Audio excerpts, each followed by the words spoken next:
Most businesses only focus on growing and expanding, and they give little to no attention to their exit strategies until after exit is staring them in the face.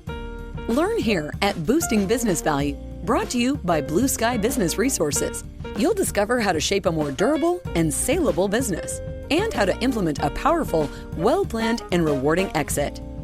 Join Dr. David Gruder and Jason Tazinkowicz as they deliver actionable tips for lower middle market company owners, executives, and their trusted advisors. Find out where your business currently stands, how you can meet your revenue objectives more reliably, and how to grow your venture to the next level, all with a smooth and fruitful exit in mind.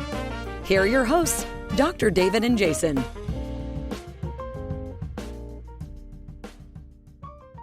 Well, hello and welcome back to episode 11 of Boosting Business Value. We're up in the double digits, which is super exciting. Today, we're going to be talking about coordinating your three teams. If you remember, our last three episodes, we're talking about the three essential teams to running a business. They're not the only teams, but they're the teams you can't live without. And those are your exit planning and life after ownership team, your advisory team, and the executive team within the business. So today, what we want to do is we want to talk about how do you coordinate those teams? How do you maximize the benefit once you've filled all of those team seats with the right people? How do you get the most out of them to drive your business and everyone within the business forward? We're going to talk about information that needs to be bridged across the three teams. We'll discuss how to bridge that information and then disseminate out to other stakeholders and when to disseminate beyond those three teams. And then finally, we'll really dig into something that's super critical. We touched on it in all three of the last episodes, but we're going to drive home why having a third-party facilitator is so important when you're trying to maximize the value of your three teams. So for those of you who are just joining us for the very first time, welcome. We're excited to have you listening or watching on video. I'm Jason Tazinkowicz, the Chief Operations Officer of Blue Sky Business Resources. And my trusty companion and colleague and mentor is co-host Dr. David Gruder, Blue Sky's business lifecycle, exit planning, and post-acquisition psychologist. I'm going to take a breath. Dr. G, take it away. Okay. Well, we're going to dive into first is three big challenges in coordinating your three core teams. And Jason, you've already mentioned what those three core teams are, so I don't think I need to repeat that here. So why don't you take it away in terms of just stating what those three big challenges are that we're about to unpack? Cool. So the first challenge is somewhat of a new one. It's flourishing in this age of hyper transparency and hyper connectivity. The second challenge we'll discuss is how to optimize the participation within the team of the individual members so that you get the most out of having the right people in those seats. And then avoiding the meeting suck trap, or making meetings that are valuable and impactful and worthwhile. Mm-hmm. Yeah. And we're going to do that in a short period of time. We're going to cover all of this territory. So I have a small cup today, so we got to keep it brief. Okay. So first challenge is in this age of hyper-transparency, expectations, deciding what information needs to be shared across your three teams and the rest of your organization. So first of all, what's propelled us into this age of hyper-transparency? And what's propelled us into this age is the cumulative detrimental impacts of opacity. So opacity, or being opaque, is the opposite of transparency. And what's really propelled us into hyper-transparency is that the younger generations will tolerate nothing short of transparency. In the presence of opacity, they'll bail, they leave, or if they stay in profoundly disengaged ways that don't do anybody any good, don't do them any good, and certainly that don't do the company any good. So we're in an age of hyper-transparency, whether we want to be or not, and my bias is that this is a good thing. I couldn't agree with you more. And the other thing that's really precipitated this is access. because these younger generations are growing up with so much unbelievable information and access at their fingertips. It's become an expectation in a way that when I was a kid, I had to go work for information. I had to go to a library or find an expert. I had to do some research and really work to gain information. So information was a little bit more coveted. And now, because of all of that access, I think that it's become more of an expectation. And I'm on your side, doctor. I think that transparency is never a bad thing. No, appropriate transparency, properly timed transparency. And we're going to unpack that as we go through the solution to mastering the art of appropriate hyper transparency. The one thing I'll add at the front end while we're just unpacking what these challenges are is there's an old saying from psychological circles and in particularly recovery circles, 12-step circles, we're only as sick as our secrets. Well, so are companies only as sick as their secrets. Yeah, so absolutely. In a couple of minutes after we unpack what these three challenges are, we're going to unpack what to do about them, solutions to these challenges. So that's the first challenge is hypertransparency and how to master the art of appropriate hypertransparency. What's the second challenge, Jason? Challenge number 2, ensuring that every team member represents the necessary wisdom of their role and not representing their own ego and self.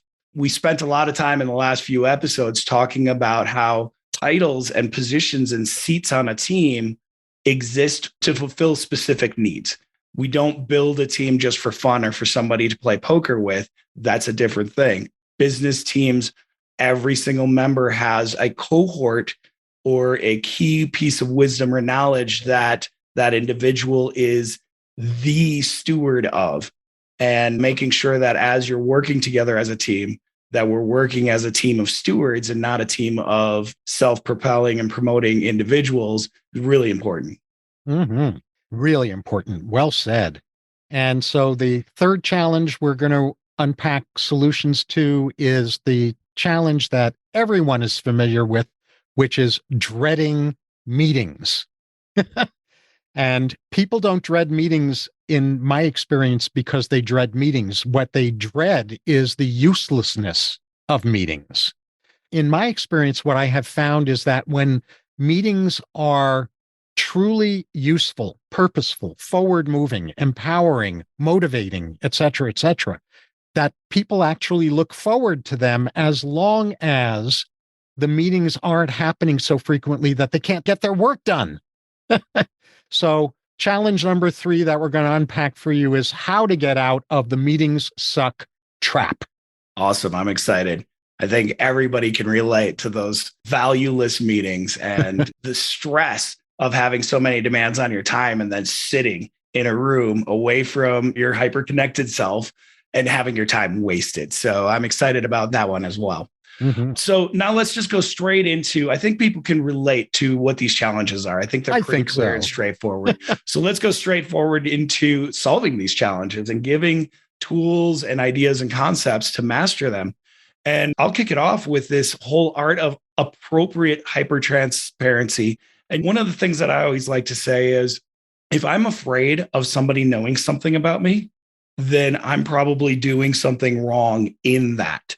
And so first and foremost, the idea that if you're acting in a transparent way, if you're behaving with an expectation of transparency, you're almost forcing yourself to make better decisions. And so I think that that mindset of transparency is a great mindset to have. But there's an other side of the coin, right? There is some information that just isn't safe or appropriate to share. And so the two things that are at the heart, in my perspective, of mastering appropriate hypertransparency, once you're in a transparent mindset, are time and that word appropriate. Understanding what things, if made fully transparent, could put individuals or the organization at risk, and when is it appropriate to share information. I think we've all had one of those friends that whatever comes up, comes out, and they just share everything fully transparently. and it gets them into a lot of trouble. And so thinking about that, and I think that the key takeaway in being successful with hypertransparency is understanding first and foremost what can and cannot be shared.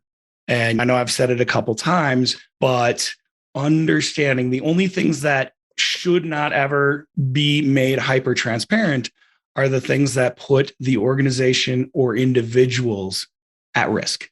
Mm-hmm. Or into inappropriate anxiety, meaning Yes. activate anxiety in them when it's premature because they're not yet empowered to do something about the anxiety. They just sit in the not knowing because the information has been shared prematurely. And so to underscore what you were just saying, a step even further, you and I, Jason, both believe that in today's world, because transparency is so important, it's now more important than ever to identify what can't be shared than what can and should be shared. Because basically, anything that can and should be shared should be shared. So the clarity that's necessary is clarity about what's not appropriate to share, perhaps at all, or perhaps with specific people, or at a specific time. So there's such a thing as information that is really crucial to be transparent about, but not today. So, for example, if you're an owner and you're thinking about selling your company, you're thinking that you want to sell your company, or you're thinking that the time is approaching when you want to ramp up into that, but you haven't yet really come to clarity about that and choice making and commitment around that, and you don't yet have a plan for how to do that in a way that is going to be honorable to your company's culture, to your personnel, then yes, of course, you're going to have to share that information that you want to sell the company. But if you don't have the clarity I was just describing, the time hasn't arrived yet to have that conversation with your personnel. But the time has come to have that conversation with your trusted advisors team. Yeah, absolutely. And to just put a fine point on that, if the information will cause more questions than you have answers to, then it's probably not ready to be shared unless you're exploring. If you're in an exploratory phase, having those questions and working together to form an answer is great. But if you're in a critical decision, like your example of a business owner wanting to retire and exit their business, that's a critical piece of information that will cause a lot of fear and consternation in the hearts and minds of all the stakeholders of the organization. And if you can't put their hearts and minds at ease with answers, then you're not ready to share that information. Mm-hmm. And what I think is relevant to spend a moment on, having to do with this whole question of transparency, is the difference between secrets and confidentiality. So confidentiality is something that one person shares with another in trust, that it's going to remain private, not because of secret keeping, but because the clarity is not yet in place, or the timing is not yet in place. The timing hasn't yet arrived, so that sharing that information would be helpful rather than harmful. Whereas secrecy, in contrast to confidentiality, is always about having power over other people. It's always about manipulation and power control. Confidentiality is not about manipulation and power control. It's about wisdom. But secrecy is dysfunctional. Yep, absolutely. And I think that all the business owners that listen to this and all the trusted advisors and probably everybody that listens to this podcast has their own confidentiality agreement and has signed multiple NDAs or confidentiality agreements in the course of their professional life. Those are there, again, going back to that protecting an individual or an organization from risk. And one of the ways, another example of both confidentiality and timing, are what we go through in an M&A process. we'll tell business owners very early on when we're talking about running an M&A transaction process, especially on the sell side, we'll say, here's a list of all this confidential and sensitive information that you're going to need to turn over before the transaction closes. However, here's the process and the timing and the staging by which we share that information. We'll share financial information, income statements, and balance sheets very early on. But we won't share client information until we're in due diligence, until we've gone exclusive with one buyer that we feel comfortable with. And then we won't share employee information or sensitive, like key blue star clients that could be stolen until we're already comfortable with the purchase agreement. And we know that barring something unforeseen and consequential, this transaction is going to close. The closer we get to close and the more of the pieces that are in place, the easier it is for us to share very sensitive employee information with a buyer without putting the organization at risk of having this just be a tire kicker who's trying to poach technically skilled staff. Well said. And the thing I want to emphasize about this is that as a business owner or as an executive, if you're not sure, if you're not really, really clear inside yourself about whether a piece of information should or shouldn't be shared, should or shouldn't be shared at this time, should or shouldn't be shared with this person versus that person, that's who your advisors are for. Talk to your trusted advisors. Check with them, run that past them so that you take the burden off of yourself for having to always know what's appropriate to share with whom when. If you know that, you know that. Cool, great. But if you have questions about that, then that's what you have your advisors for. Don't underutilize them. Yeah, absolutely. And I want to just give one more example, a financial example of something that gets into that gray space, because this really is an important concept. And there are a lot of different facets and angles and areas where this hyper transparency can become really, really in question. And so one of the things when I started working, wage was don't ask, don't tell element, right? Yeah. And you never really knew. And there was a lot of wage disparity, even within core positional groups in organizations. And it really all came down to how well a prospective employee could negotiate and almost buyer beware.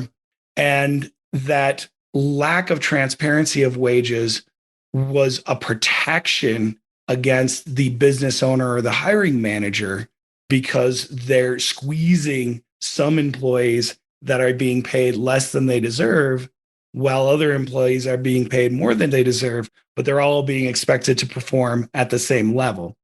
That's unhealthy. Now, it's an engagement killer and a productivity killer and a collaboration killer and a culture killer. Exactly. However, telling everybody what everybody else makes is too far in the other direction, right? Full and complete transparency of what individuals make creates an unhealthy form of competitiveness. So this is one of those areas where both ends of the spectrum are unhealthy for similar but different reasons. However, having a very transparent wage structure where you say each of these positions, these are the ranges that we will pay, and these are the criterion, the key metrics that are used to determine one, promotion and advancement, but two, where somebody falls within that scale. That type of performance-based transparency is extremely healthy. It will protect against the side of the spectrum where some employees are being squeezed and others are being overpaid. And it will protect against having that unhealthy competition of full wage transparency. And so that's what we're talking about when we're talking about navigating hypertransparency is how do you get to a healthy point of clarity so that everybody can understand how to perform well and succeed within an environment without creating a sense of so much information that it's unhealthy for the culture. Absolutely. And really what you're talking about so eloquently is the transparency Goldilocks zone. Yes, my porridge is perfect. Yay. Cool. Shall we go on to challenge number 2? Please do. All right. So the second challenge is ensuring that every team member represents necessary wisdom, not their own ego. And what that really refers to is that each person on your team is on your team or should be on your team because they look at your business through a necessary and important lens that you need to benefit from in your decision making. And they generally don't see the whole picture. They don't see all of the lenses that need to be looked through in order to make prudent decisions. That process of prudent decision making gets to occur when all of your team members, all of your experts, all of your executives or advisors, et cetera, have weighed in with their perspective, with the lens that they are there in order to offer, so that you're combining the wisdom of all lenses. But in order for that to work, you need to be sure that the people that are on your teams are operating through their wisdom, through the genius of their particular expertise areas, not from a place of territorial, siloed, protective egotism, right? I like that. So recognize who you get information from when you're in an ideation or preparation phase. It's important to identify who those people are. So if you're in ideation and preparation, you're essentially pre-strategy. So you're not likely to be talking to your tacticians at that phase because that's not their lens. You want to talk to the visionaries that are on your team. You want to talk to the strategists who are high level enough in their strategic thinking to span the gap between visionary and strategy. So recognize who you get information from during ideation and preparation. Recognize whose needs you're the steward of as decisions are being made. In other words, each of your team members, in order to not operate from ego, they need to have clarity about what they are the voice for. So your chief financial officer should be the voice for stability. And your chief R&D person, for example, should be the voice for innovation. Your chief financial officer should not be the voice for innovation. It's not their wheelhouse. They're all about stability. The R&D person is all about transformation and magic. So recognize whose needs each of your team members are the stewards of as decisions are being made. And recognize who you're responsible for disseminating information to, and recognize what you need to be clear about before leaving a meeting and disseminating that information. And that's not just on your shoulders as the owner or the CEO, that's on the shoulders of every team member that's participating in a particular meeting.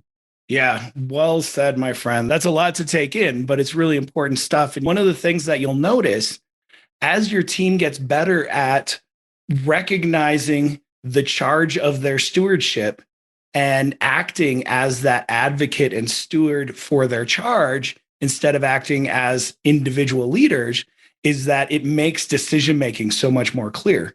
Because even if you have leaders on your team who are of a personality where they like to have the last word and they like to win, it will be easier for the team to say, okay, really appreciate your input. We've taken it. We understand it. But this particular decision is the responsibility of this leader over here. And so we're going to take everybody's feedback and input, but ultimately this steward is responsible for the decision because it's their charge that will be directly impacted by this. And so knowing that helps balance that decision-making piece. And also, I just wanted to touch on your ideation example is fantastic, but prior to ideation, talking to the tacticians and finding out what's broken. what's not working as they tactically implement is how we get to what we're going to ideate about. And so, everybody Yes. gets a voice, but everybody gets a voice in the right time, in the right place. And I love the way that you broke that down, because this really clarifies the difference between a group of individual leaders and a fully functioning team.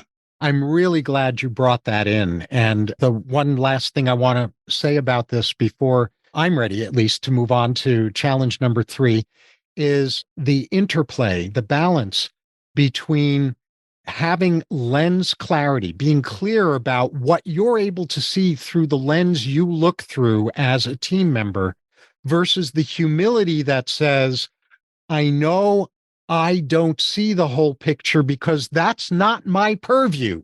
I'm not supposed to see the whole picture all by myself. I will come to clarity about the whole picture as I listen to the input that everyone else offers through the lens that they're on the team in order to provide clarity about. So it's that combination, it's that beautiful alchemy between the confidence that we have about the lens we look through and the value we can provide through that lens, combined with the humility that says, I know I don't see the whole picture all by myself. It's that mindset that when everyone on a team is operating from that mindset, magic happens. I love it. That's perfect. What a great way to close out the success steps to that challenge. And so now we'll walk into everybody's favorite, the meeting suck trap. So I think that there are a lot of things that go into determining whether a meeting's going to be good or a waste of time. And there are a lot of really bad, simple, easy traps that we all fall into that cause us, even if we're well-intentioned, to leave bad meetings. And the very first thing is, how well prepared are we? If you go into a meeting thinking, well, I'll get to the meeting, I'll read the agenda, and I'll wing it, the meeting's not going to be valuable. And a lot of the preparation comes into the perspective. If you don't trust your team, if you don't trust the concept of a meeting, if you feel like you have important things to do and you're being forced to go to a meeting, you're not going to be in a good headspace to be prepared or to bring your best self. However, if you look at meetings as what they are, which is a pause to regroup, refocus, and make meaningful steps toward progress, then you can start to get excited about meetings, because it's like, I've been head down for so long, churning away at my specific area of focus. I relish the break to step back, lift my head, and get perspective from everybody else around me. And I can go back to my work, refreshed, refocused, and ready. Not only that, I might have a chance to share some of the successes or struggles my particular group, the charge of my stewardship, if you will, are facing, and get more input, get more feedback, and get help. And so if you're thinking about meetings in the right way as a positive pause to refocus, recharge, and make meaningful progress towards success, then it makes sense that you would be excited about the meeting. You would take the time to understand what the objectives of the meeting are and to come prepared to achieve those objectives. So it starts with preparation, understanding the purpose and the structure of the meeting, and doing your own diligence to come and contribute. And as you were saying, and I want to underline this also, in addition to purpose and structure, mindset, coming in with the useful mindset for a meeting. Yeah. I've never seen a person come into a meeting saying, this meeting is going to suck, it's a waste of my time, and then witness that person transform and contribute. It just doesn't happen. So yeah, that's all very, very important. Thank you for underlining that. And then we go into, how do you execute? Execute against objectives and deliverables versus ticking off boxes of an agenda. And if you start running your meetings in that way, the meeting will naturally conclude when your objectives and deliverables have been satisfied. We have an hour on the calendar, but we got done in 45 minutes. Great. We just got 15 minutes of our lives back, right? So understanding that, if you're not only that, everybody will walk away with the feeling that something was accomplished. Yes. Because They knew what they came to the meeting to do. The meeting ended. When that was done, we can all walk away saying, okay, that was worth it. And then finally, well, I guess not finally, there's two more points. Well, before we go on to the next one, what I'll add about that is I'm just going to be totally blunt. Dump your agendas. Agendas are the enemy of productive meetings. Replace them with objectives and deliverables. So when I say dump agendas, I'm not saying now make meetings even more chaotic. But the problem with an agenda versus a deliverable is agendas are invitations for ceaseless yammering, for conversations, debates that go on without end because nobody has clarity and is on the same page about what the outcome is that's being sought from the thing that's being discussed. So agendas are the enemy of meetings. Dump them. Yeah. And a bad agenda can distract completely from what you're trying to achieve. So I completely agree. So thank you for jumping in on that. Mm-hmm. The next thing is, as you're working towards these objectives and deliverables, we want to talk about the outcomes. And we always want to close the meeting with, okay, these were the objectives and deliverables. These are the outcomes. And who's in charge of that? So that before we walk away from that meeting, we know that the leader, the facilitator, the person and group that are accountable to execute on those objectives and deliverables that were decided upon are capable. Capable doesn't just mean skill set. It means skills, resources, and bandwidth.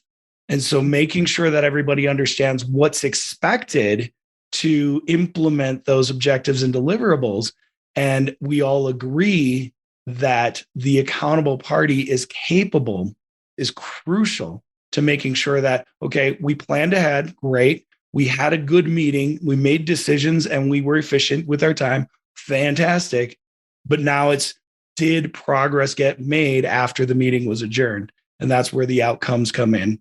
And then finally, the implementation piece. And we talked at length about the difference between the S suite, the strategic and the big picture leaders, and the T suite, the tactical people that then go and make things happen day in and day out. And understanding that as you're implementing, those two suites still have to communicate with one another, right? We always find out from the tacticians what's broken, right? And what opportunities exist. And then the strategic team is working on how do we make an umbrella that overcomes those struggles and maximizes the potential of the opportunities. And so they have to be working in synergy at all times in communication, but they also are a different skill set and a different group of individuals with different accountabilities. So making sure that all of that is understood, that's how the meeting drives progress in the operation. Mm-hmm. Well said. Okay, so ready to move on to the final one? So this has to do with what you were saying early on in this episode, Jason, about the importance of an executive team development consultant. Productive collaborative meetings usually require facilitation by an outside person or an independent person or someone more specifically whose role it is to facilitate. And the reason for that, why is that important? It's because it's virtually impossible to wear the following two hats at the same time. If I am wearing the hat of being an advocate or a provider of lens clarity, and I'm trying to facilitate a meeting, I am at odds with myself energetically. Advocacy and facilitation are both very important functions. They can't be fulfilled by an individual in the same moments. They can't be fulfilled simultaneously. So someone needs to be the one who is an expert at facilitating flow and process, while everyone else, all of the team members in the meeting, get to be focused on content and voicing their wisdom. So if you've ever tried to wear both of those hats, the facilitation hat and the voicing your wisdom hat at the same time, you know it's just not viable. So make peace with that and Make sure you've got a really expert facilitator to do the facilitation who's got no dog in the hunt, who isn't invested in a particular solution or outcome or decision, but who is invested in making sure that the way things are talked about lead to whatever the best decision or outcome is going to turn out to be. Absolutely. Said another way, we just talked about every member on the team is a steward of a group of knowledge or a group of people, and they have to be focused on that during a meeting. So we need somebody whose stewardship is making sure that all the voices that are appropriate are heard and that there is clarity before decision making. And yeah, I mean, it's so important. And I think we've all been there, but I can tell you personally that I've led meetings where I also am responsible for advocating for a party in the meeting, and it's a nightmare. Typically, those are meetings that run way too long. Those are meetings where there ends up with some misunderstanding or consternation because there's not that person that's clarifying. I get caught up in the weeds of advocating for my responsible party, and I can't then step back and say to Zinkowicz, you're getting too emotionally invested in your advocacy. Take a step back and let somebody else speak. And that's when things go off the rails. Absolutely. So if you've ever tried to wear both of those hats simultaneously and you failed, it's not because there's something wrong with you or because you're insufficient. It's because it's not possible to wear both hats simultaneously. There's nothing wrong with you. Well, maybe not because of that. Yeah. Well, yeah, you're right. Thank you for that clarity. I don't know that you can make that statement carte blanche. You're right. You're right. Oh, I think we'd better move to takeaways pretty quickly. Let's go quick. So I think the big takeaway for me, and the number one when we were talking about this that popped up in my mind, is that once you've started developing these teams and structuring them and filling the seats the right way with an understanding of stewardship and knowledge and S-suite versus T-suite and all these things, meetings begin to take on a whole new light regarding vision and accomplishment. And I'm just going to go back to my perspective of a good meeting is a pause in operation to regroup, refocus, and drive success forward. Mm-hmm. Well said. And the second takeaway we have for you is about hypertransparency. Hypertransparency requires new skills and up-leveled psychological sophistication that, frankly, most executives haven't been exposed to, which is a whole different story than most executives can't rise to. In my experience, most executives can rise to really skilled hypertransparency, and it requires training. It requires skills and psychological sophistication, as I said.